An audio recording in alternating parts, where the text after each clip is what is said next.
Hello students, let us begin with our history. Chapter number 1,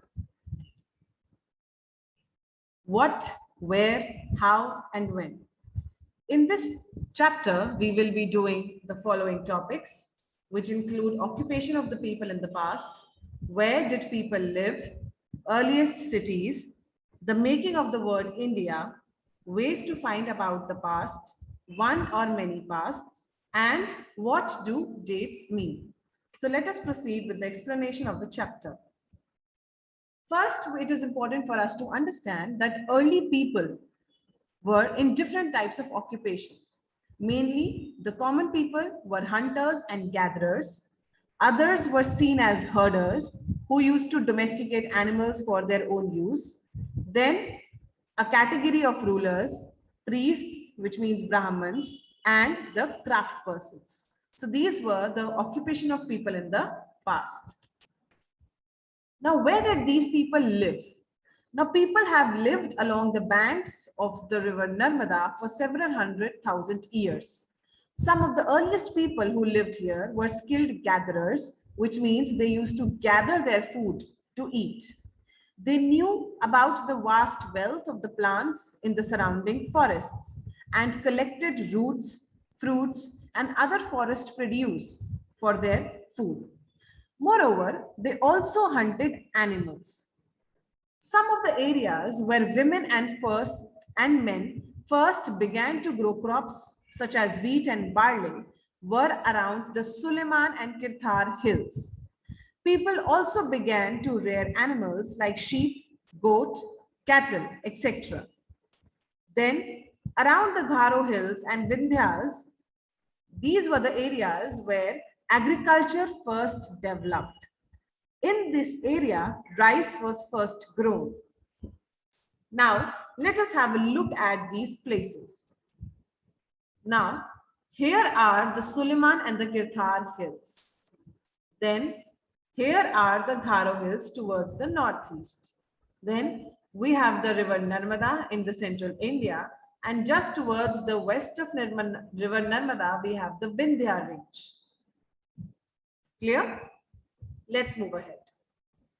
Let us learn about the earliest cities.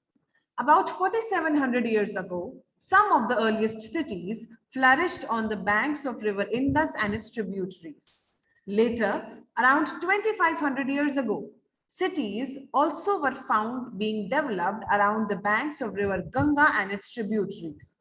Students, you will be amazed to know that around the river Ganga, one of the most powerful and a large kingdom of ancient India named Magad prospered. Now, why did people travel from one place to another? People often traveled from one place to another in search of livelihood and to prevent themselves or escape themselves from natural disasters.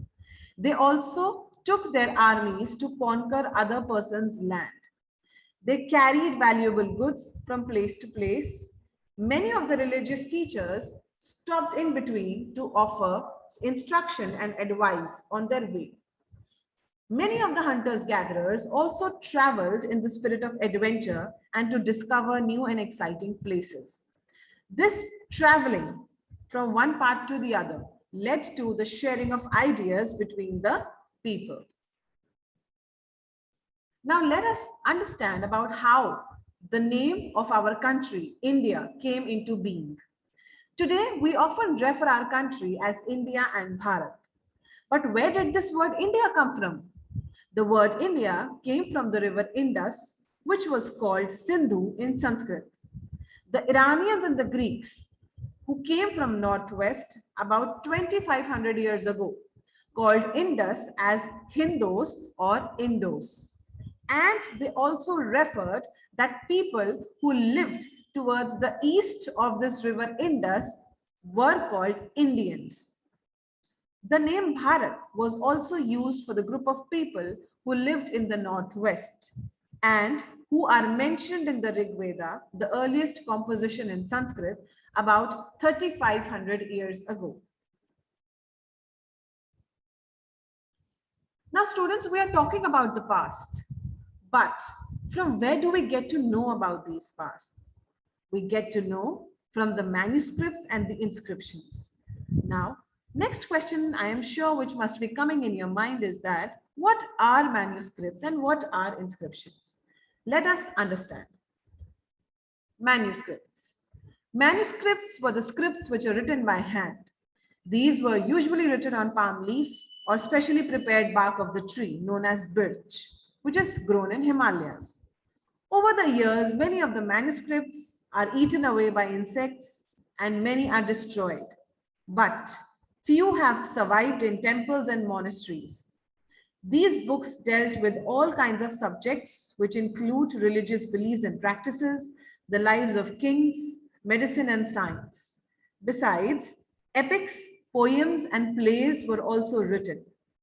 These were written in Sanskrit, Prakrit and later the Tamil language. Now let us understand that what are inscriptions. Students, inscriptions are relatively written on hard surface such as stone or metal. Sometimes kings used to get their orders inscribed so that people can read and obey them for a longer period of time. There are other kinds of inscriptions as well, where men and women, especially kings and queens, recorded what they did. For example, kings often kept a record of victories in the battle. Though people who study these objects, such as inscriptions and manuscripts, are known as archaeologists. Archaeologists are responsible to study the remains of buildings which are made up of stone, brick, different paintings, and sculptures. It is their duty to explore and excavate, which means to dig under the surface of the earth to find tools, weapons, pots, pans, etc. Many of the tools and objects which are found by the archaeologists are made up of stone, bone, baked clay, metal, etc. Archaeologists have also found bones of animals, birds, and fish, which means that people must have eaten these in the past. Historians are the scholars who study the past, which means they gather information from inscriptions, manuscripts, and archaeology. So in this way, we can say that historians and archaeologists are like detectives who find clues about our past.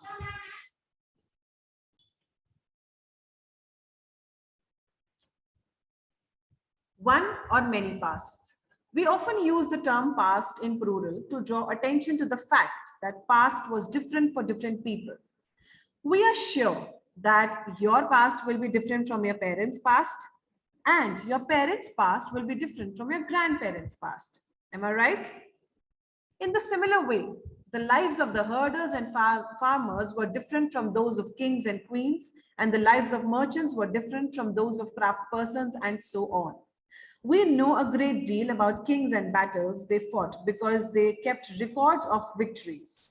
Generally, ordinary people such as hunters, fishing folks, gatherers, farmers, or herders do not keep record of what they usually did. What do dates mean?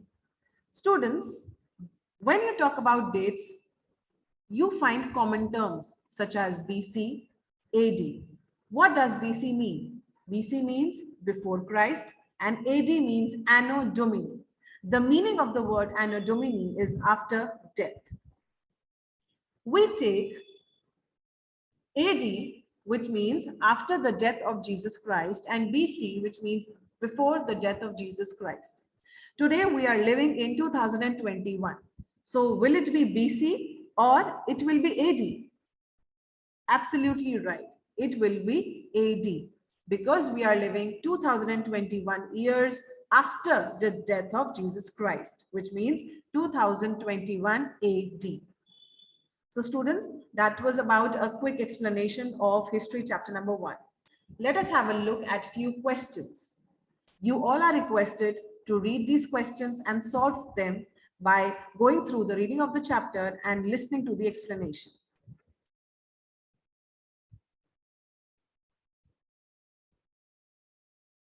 Thank you.